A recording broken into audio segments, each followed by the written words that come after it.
I love oversaturated markets because that tells you there's a huge opportunity. And your goal is, well, how do you separate yourself from the crowd? And that's why I spent the past 2 years putting this information into the Hook Point book. But for me, from my perspective, is mastering the art of the thumbnail and headline. That's the first place that I start. Now, obviously, does the content have to back it up and be good? Yes. But if you can't master the way to get somebody to click or to pay attention out of and I don't know how many are on the right-hand side for suggested video, whether it's 5 or 10, if you can't stack up against that and contextualize your headline and thumbnail in such a way where the consumer or the viewer says, I have to click on this, I have to see what this is about, it's going to be an even tougher battle. Welcome to the Think Marketing Podcast, where we help you grow your influence with YouTube and then take that influence and turn it into a high impact and high profit online business. My name is Heather Torres, and I'm excited that you're here. If you're new here, consider subscribing wherever you're consuming this content. We bring you a brand new episode every single Tuesday. We call it #Tuesday Ritual, and we'd love for you to be a part of our community here. Well, today's conversation is actually part of our series all about the books you need to be reading this year. We already did the podcast of the 5 books every content creator and YouTuber should read this year. And I'm excited because Sean is going to be interviewing one of the authors of one of those books. Now, we are going in depth all about hook points. And you might be wondering, hook points, what is that and why is it important as a content creator? Well, Sean will be sitting down with the author, interviewing him all about how this applies to you as a content creator so that you can grab attention, get views, and grow your channel. Well, let's dive into today's featured conversation.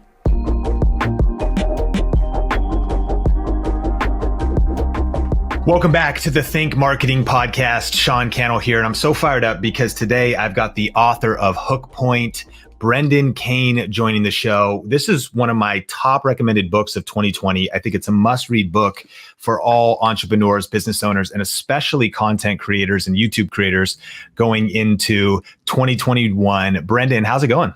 It's going awesome. Thanks for having me, Sean. It's a pleasure to connect with you and everybody that's listening and watching this. For sure. Thanks so much for jumping on the podcast. And I'm excited for the value today. You know, we teach all the time that you got to get people's attention before they can even watch your content. You have to have a powerful title. You have to have a powerful thumbnail. You have to have a powerful opening to your video. And I'm excited for you to break down some strategies from your book, Hook Point. And of course, we'll link it up in the show notes and description. And this is a must pick up book. But before we dive into it, like, what are kind of the big picture challenges that business owners, entrepreneurs, and creators are facing going into 2021? And basically, why this book and why now? Yeah, great question. So as you know, Sean, better than anybody, the world has completely changed and it's completely shifted. The world that we live in today looks like that there's over 60 billion messages sent out on digital platforms each day between email, push notifications, social media content. It's a very noisy and oversaturated world. And because of that, the world that we live in today, you're no longer competing against your direct competition. You're competing against everybody. Like it or not, you're competing against Netflix. You're competing against Kevin Hart, The Rock, Kim Kardashian, all of these people. So as we go into 2021, you've got to look at content from that perspective. Is how can my content stack up or win that attention against every other piece that's being published? And that's where a hook point comes in. We talk a lot about pattern interruption.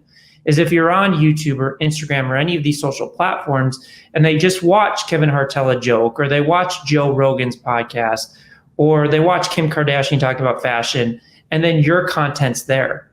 How are you going to get somebody to stop? Just stop and say, listen, I want to dig in further. I want to see what this is all about. That's crazy. It feels a little bit overwhelming. And you even put it in the subtitle, how to stand out in a 3-second world. Like, how do we get people to stop? And where'd you come up with 3 seconds from? Yeah, so I came up with 3 seconds based upon when a view is counted. So if you remember way back in the day, I don't even remember how long ago, must be like 6 or 7 years ago, but on the Facebook advertising platform, advertisers used to get charged at the 1 second mark. And advertisers were up in arms about it because they're like, well, that shows no intent. It's like people could scroll past, not even see any part of the video, and you're still counting it as a view. So everybody really shifted to this concept of registering a view at least 3 seconds. So that's where we came up with this 3-second mark. And a lot of the metrics that we look at, specifically when we're focusing on going viral on Instagram, Facebook, TikTok, or LinkedIn, we look at the ratio between views to reach. Because again, reach doesn't necessarily mean you're generating a view. So we look at that ratio on those platforms, and we're aiming for a bare minimum of 30%. 40% is our target goal, and anything over 40%, the algorithms are going to love you and give you more reach. Now, in YouTube, as you know, Sean, it's different. You're going after that click-through. So you're looking at that click-through percentage, and that counts as, are you capturing somebody in less than 3 seconds where it correlates to that click on your thumbnail and headline for suggested videos? And if it doesn't generate that click, obviously you're not getting anybody into the videos, and the algorithms are not going to favor it and give you more reach and distribution. And for somebody that if they listen to a marketing podcast, if they watch different people teaching on how to break through on social media, the word algorithms is thrown around all the time. Yeah. If you were going to try to break down algorithms simply to how they work today as we know it in kind of layman's term, so that we can be best positioned to manipulate or win with the algorithms, how would you explain it? Yeah, and that's a great point, because there's so much misconception. There's so much misinformation about it. The way that I treat and look at algorithms is they just have a job. And you got to understand what that job is to understand how to play to it. So the algorithm's job is to keep people on the platform as long as possible, because that's how these platforms make money. So what the algorithm's there to do is to prioritize and find the content that is going to keep each individual user on the platforms longer. So let's imagine that we open up YouTube. There's probably 1,000 videos it could seed to you based upon your search, what you've searched before, based upon the channels you've subscribed to, based upon the videos that you watched previously. So with all of that content, it could potentially seed to this specific individual. Well, it's got to prioritize. What are the top 10, 15 pieces of content that I believe is going to keep this specific user on the platform longer? So when we design content for the algorithms, it comes down to 2 things. It's very simple, 2 things. One, do you get somebody to stop? On Facebook, Instagram, TikTok, LinkedIn, do you get somebody to stop the scroll and that view to reach ratio I talked about? On YouTube, does it generate the click? And then once we have the attention, it goes to the second thing, is how long do you hold that attention for? If you can, 1, get somebody to click or to stop the scroll, and 2, hold their attention for a long period of time, the algorithms will love you and they'll give you massive reach and massive distribution. And that's really how content creators can go viral in the world that we live in today. So powerful. And enter your book, Hook Point. So that's our goal. How do we get people to stop? And then how do we get people to stay? So what exactly is a hook point then? And what are kind of the basic elements?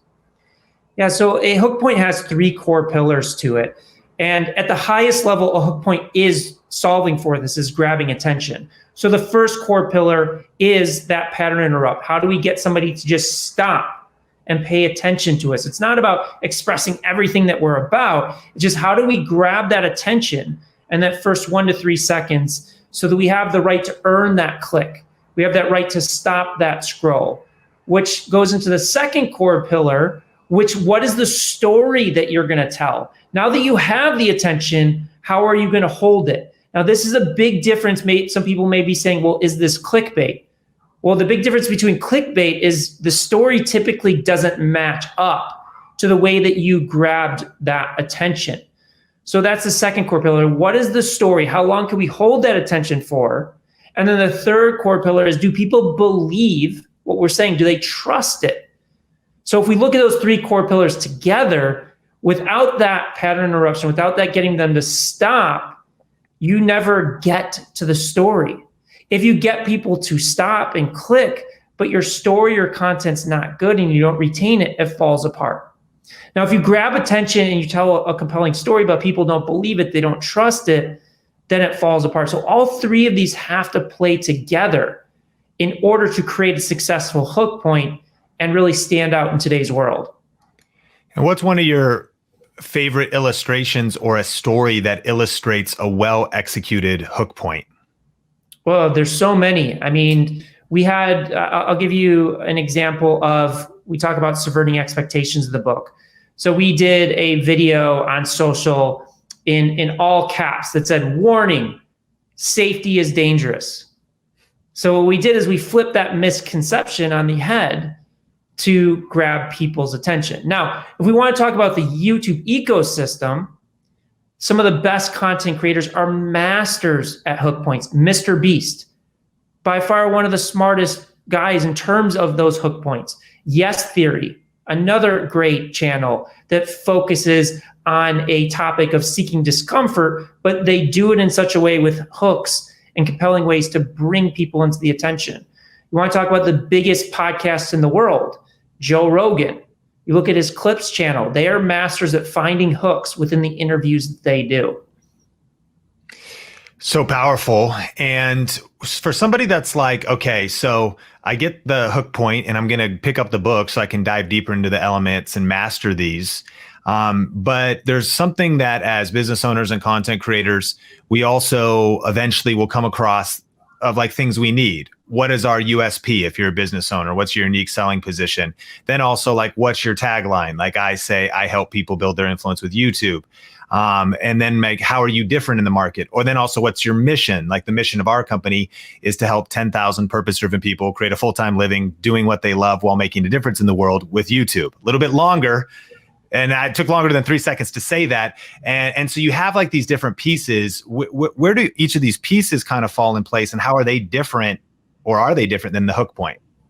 Yeah, so sometimes your mission statement or your tagline or your USP can be hook points. Now, most of the time that's not the case.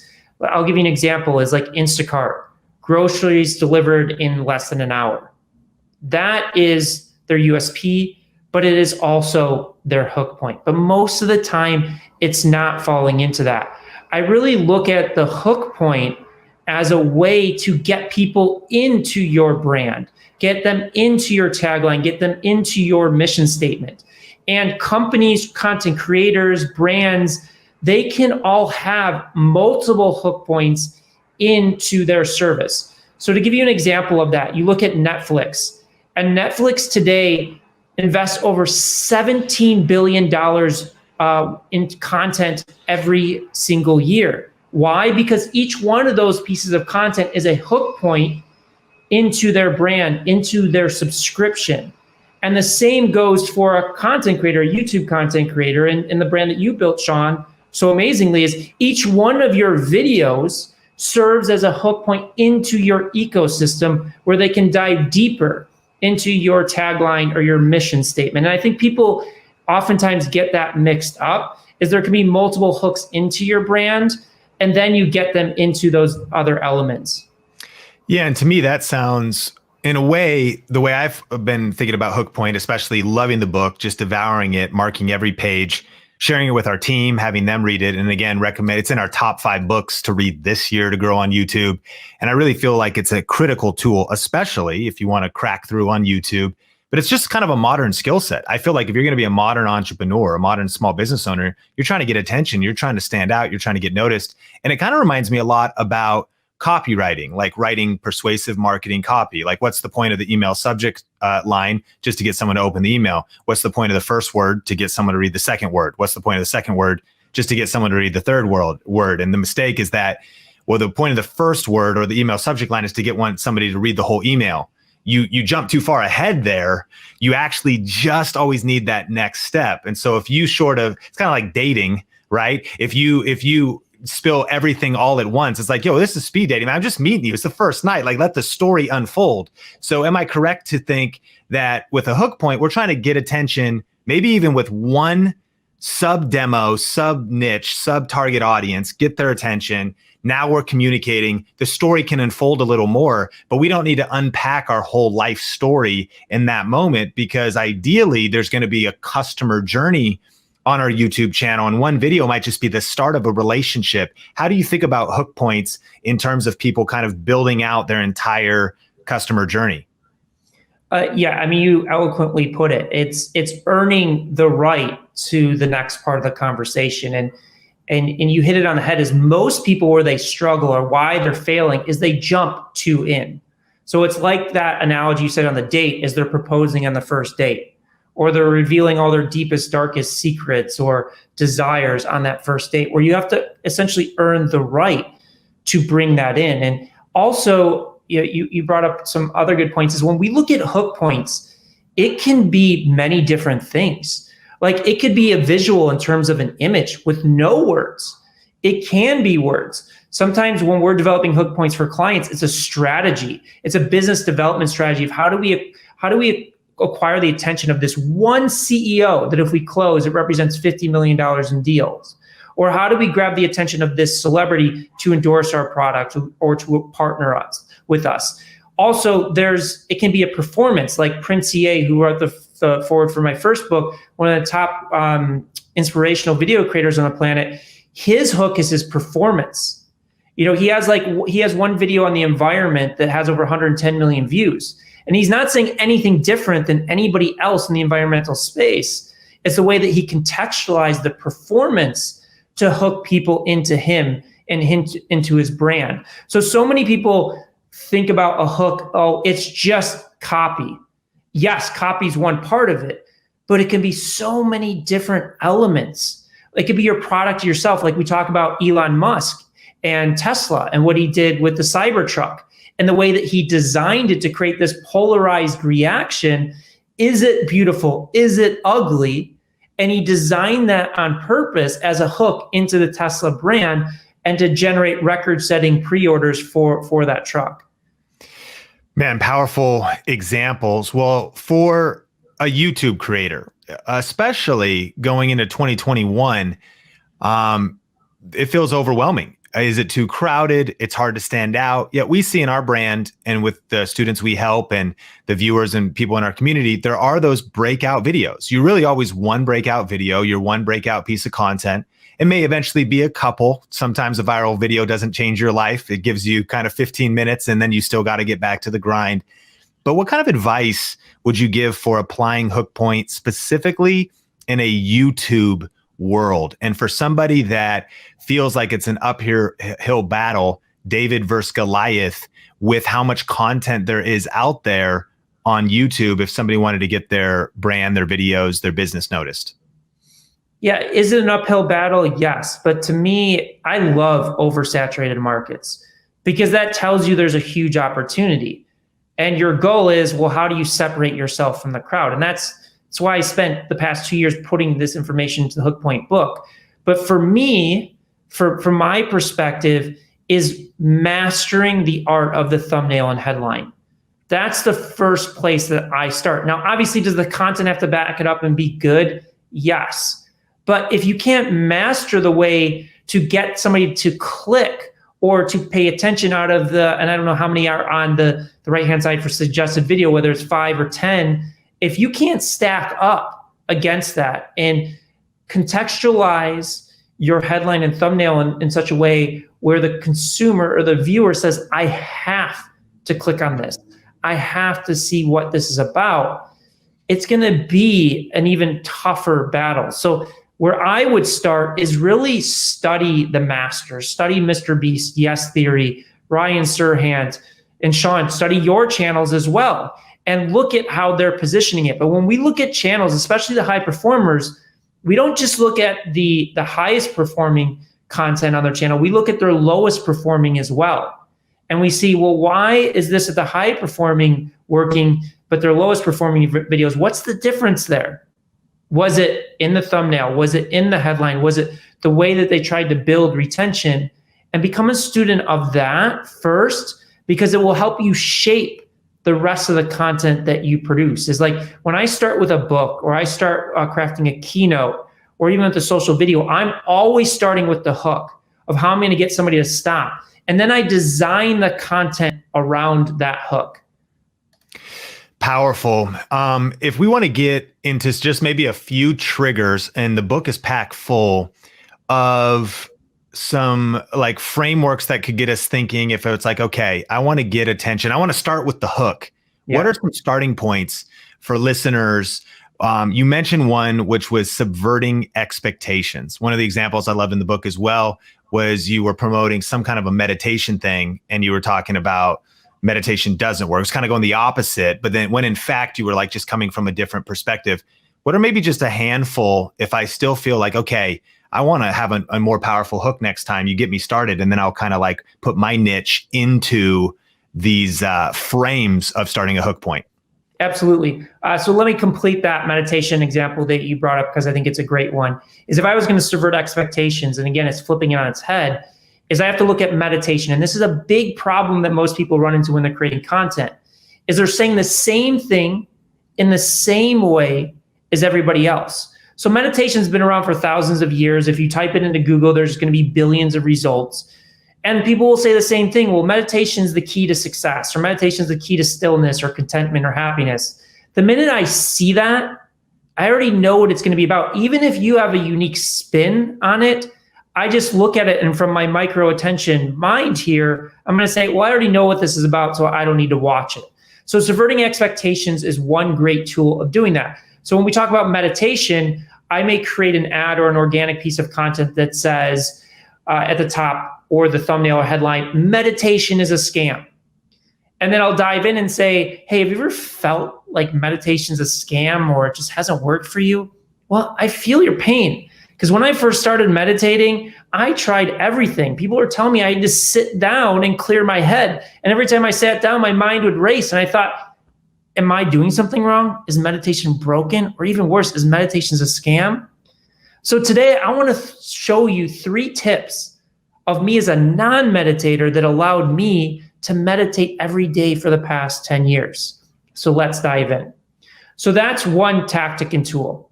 Another one that my friend Craig Clemens, one of the top copywriters in the world that sold over $1 billion of the products we interviewed for the book, he says something really brilliant. He says, the minute that you can articulate somebody's greatest pain point, somebody's greatest anxiety better than they can articulate it to themselves, you're going to win that trust. You're going to win that attention. So oftentimes when I'm working with clients, I ask them, what is keeping your core audience up at night? What is consciously, what are they thinking about? Not subconsciously what you think they need, but what is it that they want? And tap into that, which leads to another aspect that I walk people through is, especially really brilliant and successful people struggle this, is you got to understand that there's a big difference between what people need and what people want. And most people are starting with what people need, and the viewer or the consumer is just not there yet, where you got to tap into the want. So to give you an example of that, with my first book, 1 Million Followers, How I Built a Massive Social Audience in 30 Days, I was tapping into what people want, which is followers. They want social growth. But what I know what they need to know how to test content. They need to understand a hook point. They need to understand strategic partnerships and alliances. They need to understand how to create shareable content. But if I led with that, it would fall flat. So oftentimes, if you're a content creator, really make that distinction for yourself. Am I promoting something that somebody really needs, that I believe they need? And are they even there yet? Or do I need to start with something that they want in life? And yes theory is a perfect example of that, of seeking discomfort. People are not walking around or searching Google saying, I'm seeking discomfort. So they wrap that contextually with great hooks, like taking a first Tinder date around the world, becoming Superman with Wim Hof, the Iceman. I don't know if that's the exact title, but look at YouTube's or look at Yes Theory's YouTube channel, and you can see how they took something that they knew the world needs, but they don't lead with it. They wrap it in what people want, which is fun, feeling, facts, interesting things. Man, brilliant. Make the smart move and pick up the book, Hook Point, literally one of my favorite books, especially in a YouTube creator type of world. And that is in the show notes, of course, and consume it, mark it up. There's so many powerful tactics. I want to thank you for writing the book. And, even the book itself was recommended to me on Amazon. The title, something that I've studied for years, grabbed me. The subtitle grabbed me, and we called it at Think Media, and I'm sure somebody else said it, the chocolate covered carrot. It's the chocolate, man, I want to get the attention in 3 seconds. Well, the carrot is the vegetables, the nutrition. There's the thing I actually want is the easy way to get attention. But what I need is the strategy and the thought process and the A/B testing and all the, if you said how to do tedious A/B testing in order to build a business, you'd be like, okay, well, I'm going to pass on that one. So I love the fact of just how powerful the book is, and do want to recommend everyone to pick it up. Tell me about how people can connect with you. And you also have an agency. So what are you up to and how are you helping people? Yeah, so we're dedicating all of our time to helping people develop hook points. Like when we talk about thumbnails and headlines, we feel that everybody needs a thumbnail and headline for their business, for their brand, for their product, or their service. And again, we've worked with startups, we've worked with billion-dollar corporations, we've worked with major celebrities. And the one thing, that reoccurring theme across them, is they're all struggling in this new world that we live in to conceptualize what they do, what their genius is, in a very succinct and eye-catching way so they can win the first part of the conversation.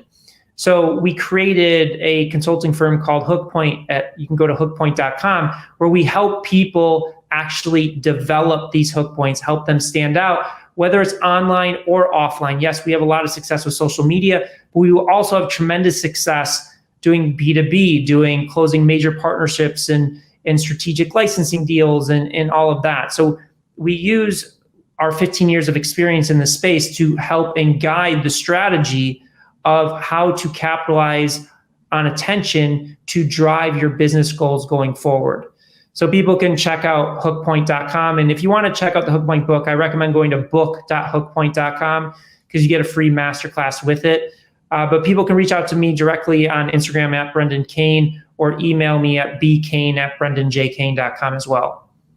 Brendan Kane, the book is Hook Point. I appreciate you so much for coming on and adding so much value to the Think Marketing podcast today. And looking forward to connecting in the future and all the different work you're putting out into the world. I appreciate it and grateful for you.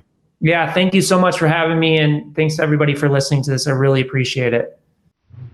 Well, I hope you are as fired up as I am to dive deeper into this book. I will admit, I'm only 4 chapters in, but I am marked it up like crazy. This book to me has been so impactful in just understanding how to grab attention. When I was reviewing this interview with my son, he was telling me about the titles and the thumbnails that he likes to click on when he's on YouTube. And it just inspired me to know that it doesn't matter what type of content you're creating, this applies to you. And it's all about attention. And remember, as a content creator, one of the most underutilized parts of your YouTube channel is probably your analytics. This is where you can dive into and you can see more and more about what is working on your channel. Rather than just throwing up the next video, why don't you take some time today, tomorrow, or this week to dive into what is working, what videos are blowing up and why. And I love how Brendan said what videos aren't working and why. I think it's important as content creators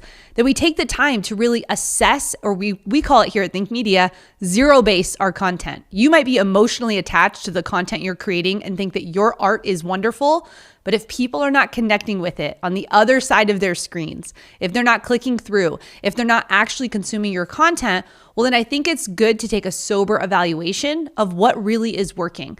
Look at your competitors, look at other people on YouTube that you want to be like, that you want to emulate, and see what videos are working for them. I think that also, YouTube takes time. This is a marathon, not a sprint. And when you just start out on YouTube, it may feel discouraging. Like, when's it going to break through? When am I going to pop off? When can I get to 100,000, 1 million subscribers? When does that happen? This is a process, and that process is a whole cyclical piece that we teach here at Think Media in our 7-step system. And if you've not already taken the masterclass where you learn the secrets to success on YouTube, then I actually recommend that be your next step after this podcast. Go over and register for our free YouTube class where we give you the tools that you need to be successful on YouTube this year. You can go to thinkmasterclass.com to register for that 1-hour free class where we're going to help you jumpstart your channel, where we're going to help you go deeper if you are already started, and where we're going to help give you some gasoline to the fire of the YouTube channel that you want to grow. And again, that's at thinkmasterclass.com. Also, if you have not already left a review on our podcast, that would mean the world to me for you to do that. All you need to do is go to Apple iTunes. If you're listening to it right now on the app, just leave a review, rate the podcast, and that helps other creators just like you discover this podcast. And I love to read the different reviews that are on the podcast. And this one comes from JJ Peller. And JJ says, amazingly high value. I'm obsessed. Hey, JJ, I'm obsessed too. I've listened to 5 episodes in the past 3 days. So much value. Thank you for sharing such amazing ideas and insights and strategies to help me restart fast with YouTube as I relaunch my channel in 2021. Joyfully, JJ Peller. JJ, I just want to encourage you to keep going. We've got a whole library of content here on the podcast. And then we also have the Think Media channel to help you grow with the tech and the gear and all the things that you need to make amazing videos. And thank you so much, JJ, for being a part of our community and for listening in. And I can't wait to see what happens to your channel in 2021. Well, thank you so much for being here for this episode. It means the world to us that you give us your time, and I can't wait for you to hear the next episode. But if you haven't, make sure you check out the masterclass at thinkmasterclass.com, and we'll catch you in the next episode.